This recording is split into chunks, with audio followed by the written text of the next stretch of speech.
পড়তে যাবো আর খালি ঘরে ঢুকে যাচ্ছে না। বাহ,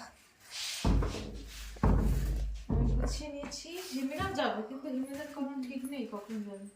তুই কটার সময় যাবি? আমার 4টের সময় পড়া। তোদের কখন পড়া? হ্যাঁ, পড়া কখন? যদি পড়ে সেটা যেতে 4টে বেজে যাবে না সে। 4টেয় পড়া? হ্যাঁ, তুই পড়তে যাবি? মেয়েটা কোথায়? মিটের ভেতরে ঘুমায়। মেয়েটা একটু খোল। খুললে তোমাকে আর দাঁড়াতে দেবে না, পারবে না। সোয়েটারটা পরে যেতেই হবে। আমার সোয়েটার আসছে। নিজের মুখটা দেখবে বলে এই যে এইভাবে। ও ভালো কথা, হিমি সকালবেলা এসে সোয়েটার খুলে রেখে চলে গেছে। এখনো মনে থাকতো না চলে যাতিস। সোয়েটার নিয়ে যা ছাদে এসে, ওই সোয়েটার রেখে চলে গেছে।